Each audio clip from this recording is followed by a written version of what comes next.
here. Welcome back to Handmade Not Hallmark, and today I've got these 4 ornament style cards utilizing some great products from Simon Says Stamp. I combined them together to create these fun ornaments using a background stamp and some other elements. These are really easy to create, and I think they'd be a great addition to any card set. I hope you enjoy. Let's get into it. I'm going to be using the Holiday Icons background stamp, the Holiday Messages ornaments, and Tiny Words Christmas. This idea I think could work for any background stamp that you might have, any kind of holiday themed background stamp. I have quite a few, but I thought this one would look really cute, heat embossed on some different colors of cardstock. Now I didn't have like a circle mask, and I didn't want to use a bunch of masking paper because then I'd have to peel it off and reuse it, and it would just been a big waste. So I just took some simple computer paper and I used one of my circle dies and I cut out an ornament shape or a half circle shape that I want to use as my own personal mask. This is a nice, easy, cheap way to create a mask that you're not having to waste your good masking paper for. And I'm going to stamp this down using some VersaFine and some Simon Says clear ink. I kind of swapped between the two because I think my VersaFine is starting to kind of dry up, so I need to get some refill for that. So I kind of swapped in between both of these. And this is a really cool, I wasn't really super concerned about if it was directly in the center of the cardstock, because I did plan on cutting these down later with another die. So I wasn't super concerned, but I think this is a really, really neat idea. Now the Holiday Messages ornament set is set up to create smaller ornaments, and I wanted to have a nice big ornament to go at the bottom of a card base. I felt like that would be a really neat idea. And the hanging ornament stamp that comes in this is it was really neat as well, and it was big enough that I felt like it would look okay with a larger kind of ornament shape. So that's what I did. Here, after I got my images stamped down, I used some Brutus Monroe Alabaster White embossing powder, and I heated that up and got those all nice and melted. I'm going to speed through this process here. I'm going to show you the stamping of every card panel. I was going to do some ink blending, but I thought, you know, I'm going to keep this kind of clean and simple, something that could be done as a mass production and could be done if you were in a rush to get some cards out. Now, if you didn't want to do any of the heat embossing, you could do like a tone-on-tone stamping, do different colors of ink to match the cardstock. I think that would be a quicker way to create the same effect. Now, you won't get the bright white. If you really want to do the bright white, you could go with like a pigment ink, but if you really want to have that nice bright white contrast on these different colors of cardstock, I do recommend doing the heat embossing. But if you're in a hurry, you could probably do the tone-on-tone, which I think would be a really cool effect as well. I think my favorite one out of this whole bunch is the craft colored one. I'm not sure why I think it's the prettiest, but I think it just screams like simple elegance. I don't know. Maybe I'm just overthinking, but I think it was my favorite out of all of these. And this process didn't really take that long, just kind of the back and forth, back and forth. Now, if you wanted to, you could stamp and, you know, put the powder on and then heat emboss them all at once. But I was worried that I would kind of hit the sheet and smear the embossing powder. So it was just quicker and more convenient for me to go after I stamped, emboss, and then heat it up. Once my heat gun was nice and warm, it didn't take long at all for these to melt. Gonna go ahead and stamp my last one here, the red one. And I really like this idea of using this copy paper or this, paper for my printer to create a really simple mask. I think it's a really cool, effective way to do something on a budget if you can't get the dies or you can't get any kind of masks. Go ahead and get this last one finished up here. And we'll get all of these things cleaned up and put away, and then I wanted to kind of get all of my embossing done at once since I had everything out and ready to go. So I wanted to emboss my ornament shapes, I wanted to emboss the little toppers, and I wanted to emboss the greetings all at once. While I had all of my embossing stuff out and ready to go, it just made the process go by quicker. Get that stamp all cleaned off and I can get it put away, and then I can get started on the toppers. Now again, this die set that this topper comes from does have a coordinating die. So if you really wanted to kind of cut those out instead, you could, but I think the embossing makes for a really neat effect, and it makes these really kind of clean and simple. So I'm just going in and lining it up as best I can with the middle portion of my little ornament. Again, I am going to trim these down later with another die to kind of frame it up a little bit more and kind of try to center the ornament on the sheet. And I'm going to use some Brutus Monroe Sterling Silver embossing powder to create the toppers. I really think this would be fun to do in gold as well, because some toppers come in gold.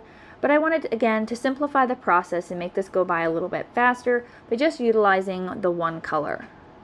And I think it looks so neat, all heated up, and it really starts to look like an ornament once you get that topper on.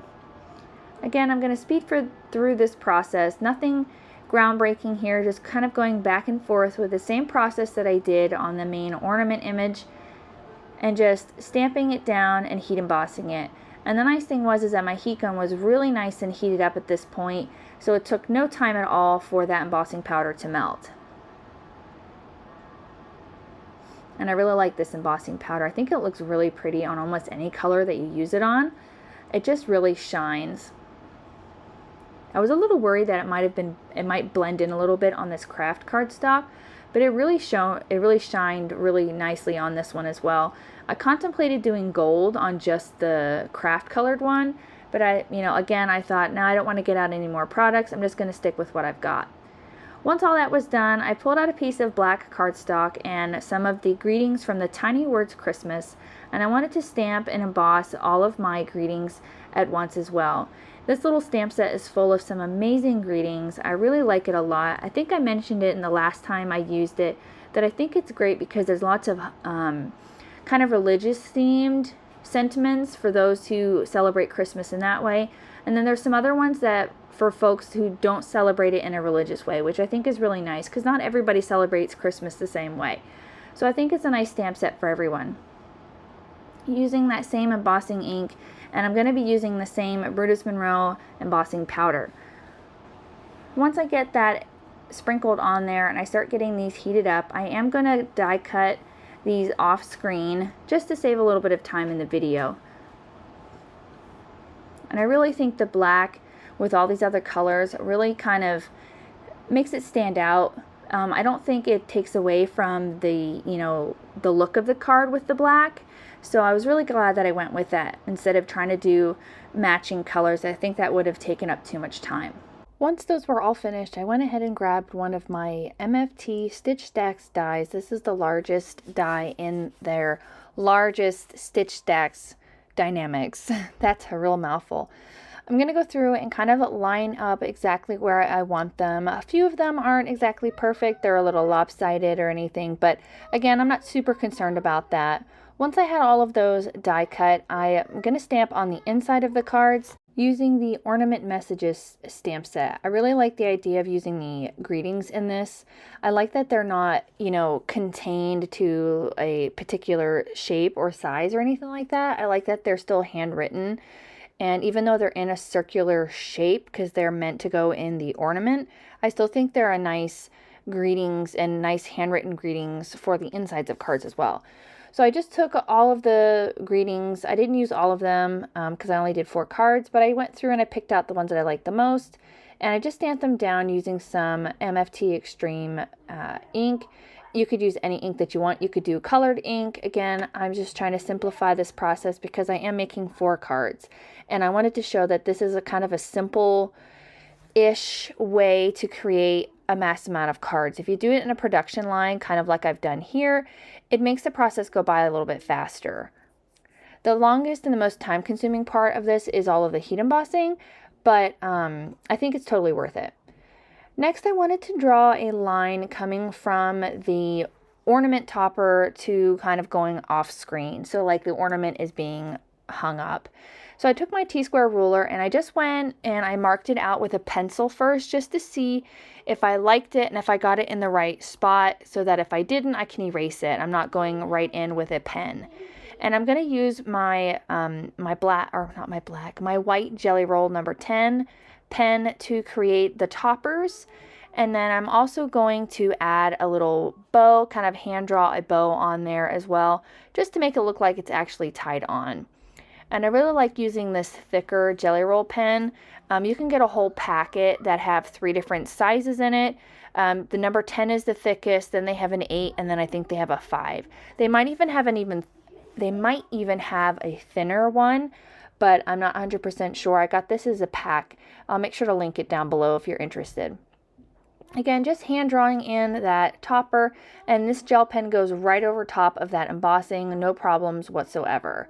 And I'm really, really glad that I decided to do this. I think it really adds to the card. It doesn't fill up that space, but it adds some interest to that top portion of the space to kind of help balance it out so it's not so empty up top. Again, just going in with all of the bows, and I like how they're all different on each card because they're hand drawn. It gives them each some character. I think this would look really, really nice on like black cardstock as well. If you had a nice rich black cardstock and you went and did it all in gold. I contemplated doing that, doing one in gold, but I thought, I'm just going to stick with the basics this time, and then maybe I'll venture into the black cardstock for my Christmas cards a little bit later. I'm going to go ahead and draw this last bow on here. Again, I really like the way that this looks, and it's super easy. It doesn't have to be perfect. I like how that they're all different and they're all free-flowing. If you wanted to, you could use a stamp, but I think this is just easier and a lot quicker.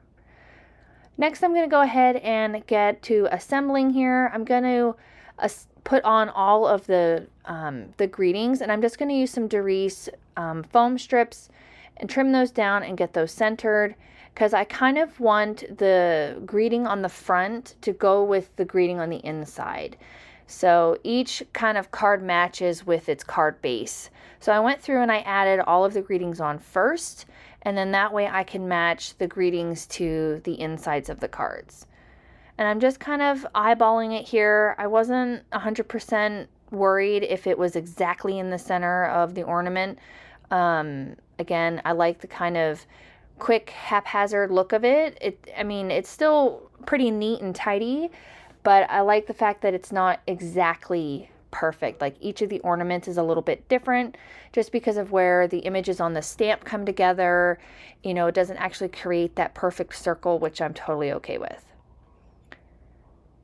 Okay, I'm going to use some Tombow glue here to attach all of my card panels to my card bases. And I love the frame around the outside. Really kind of draws your eye in and brings in more of the white embossing. And here I was kind of deciding on which ones I wanted to go with which greetings on the inside. I always forget that I have my Tombow glue because I've been so obsessed with the Barely Art adhesive. And I reached for it and I was like, oh, I totally forgot that I have this. And I love it. I love the Tombow liquid glue. I used to use it all the time. I used to have to go buy the packs because I used it so much. But it is a really nice liquid adhesive.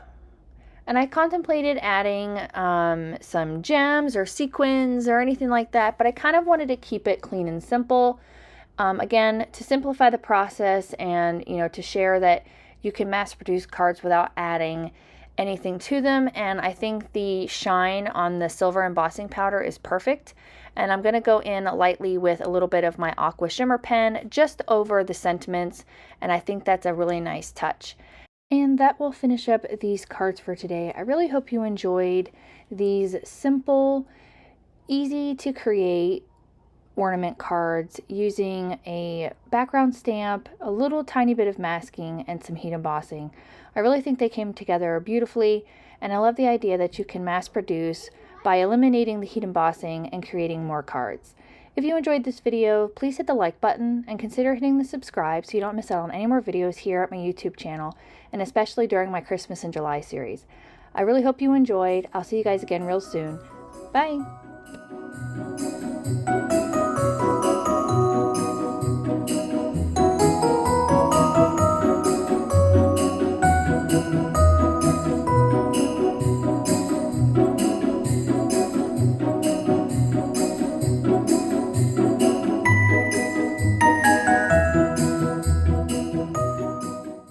On screen, I've got a few videos that I think you'll enjoy. Consider hitting the subscribe button so you don't miss out on any more videos at my YouTube channel.